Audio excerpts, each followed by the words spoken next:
Non vi bonjour ne afon ma afon gandia. Egbe yo wa konto bo ja kande bi yo. Me ja kambe yo ndo. Est-ce que ado ma aussi be? Aka i Jésus Christ aussi. Eh o, mi ndo ho bo ma blame dele o. Ama i Jésus Christ o il est ama i Jésus Christ ya. Abu lo be lo me. Abu adon. Do manti menwe. Ndede bo me supportu lo ale homa autant dia. Bon, c'est parce que les mon team est relais ton gandia. Ouais, nous te fier à dire, nous te nous à dire. Nous ama o se Jésus Christ wa. Man team est nous Jésus Christ blo. Bon, nous ils ont ba na yise yo, bona walo tu autant dire ma team est nous. Nous comptons en était. Mais mon bel homme de midi yo.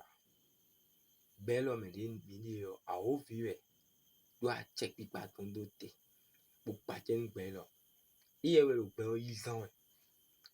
Bon, on doit maintenant se bénir en baza même, non se bénir en ovi. Bon, baza même, non yi joa ovi tombo non wa.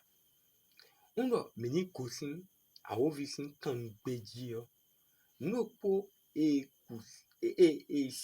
de misin a ovi sin kan beji yo. De nan de misin baza sin kan beji yo. Ewe yin kan jo Jésus Christ. Ewe yin Jésus Christ ma wo. Ne mi kasi pe woze blo bona kosin kan beji a ovi tome. Min dona yi Jésus Christ aussi. Nous avons adonné Jésus Christ aujourd'hui.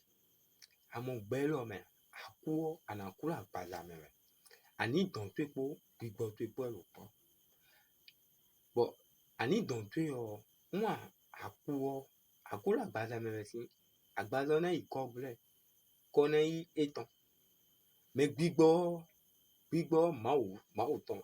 Ben kado bi mao dami lo akpadire ton di. Akpadire mao ton we manfo.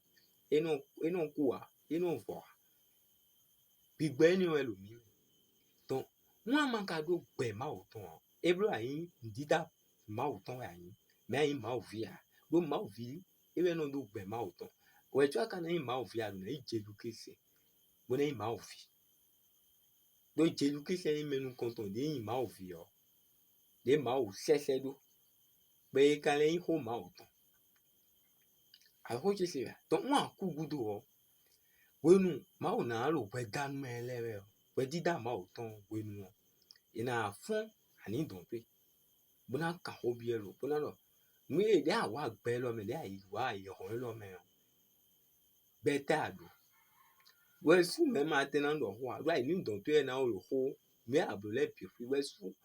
Ama nde ma lo ai hatu mbo kenwe. Ba ayi ma o sin gbejen yo. Ma o sin gbere yin pe. Anando gbe ma do fifo ma o ton. Ba na no po ha ma o. Mais moi mando ani don ma o ta mando ma o sin ma o sin be aton. We we fun ani don pe yo. Ani don pe na no ete. Eku do gbe ma o ton o. Amaga do gbe ma o ton. Ma o na sewe yin pe. Ewe yin no anai vove. So me no do e no pikle temendi we bo de yo vole no jire bo no de me bo la pa do e bo so lo me fio we. E mo o me bi ho ma o to me le o bo hatere yo. Me na mo no zo me yo we no fi e fide bo. Non tendi we. Bon, ina souwe. Ide no ranger no kaze me bon. We no aflom yo lo no ji. Me lo po we lo so me ton na yi we. E pikle teme ame. Me lo po e do zo me ton bona yi. Do ma o da mi lo po ji ya. Ma o da mi me bi fi o po ji ya. So me one me. Zo me one. Mi ma o tun le a. Mi kenklen. Mi mo ho lo a. Mi ma mon pe oji. Mi ma bon me de ni comprendre ko lo. Me de ni tun me ni yo. Do undo mi na no te ba bada si me yo. Mi na ton. Mi na ku la bada me bona le ku lo pi gwa me. O ku e lo. De lo bibeli me bo lo. Me lo ina do liji yo.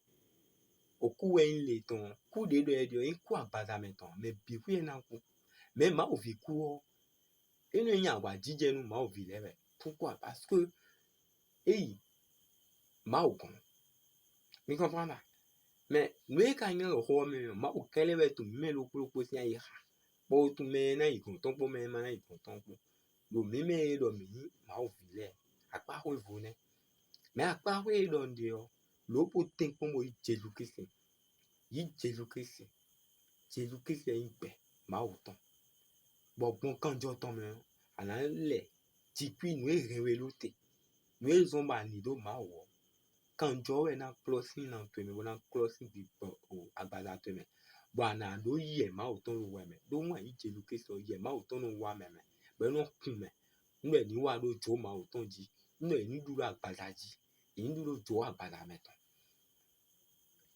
hoye nti me nwe kaka je di mo ra mo nje me kan ji si Jésus Christ na gwa lo nu a se hoye lo kenkele ma o renu we de o do nwe ma o mwe gbe yin bo nge lo mi mo mwe do nu mi we won ka lo mwe do nu mi ndo mi ni renu mi de le mi ni ma ama hoye lo ai na venu ma o do ho ma o ton bo vule elo ani don hoye no ja vule ani don me de ton bo we aka hen wo amora wa ndo ma wa amora mo awando ma o si ton kenkele ma ho ajeji o ma hen lo we de wo we kele ton ya me bi ton ena chenu kezo me na nyon we me abio ma o wa ha ma o ton ko ma na na we ai ma o fi lo bo di zon lo ma o ji sin juko ji ma na kwa lo nwe ma na blo àwọn ena no tite do we lo to pe no pe le bi fa na du de ji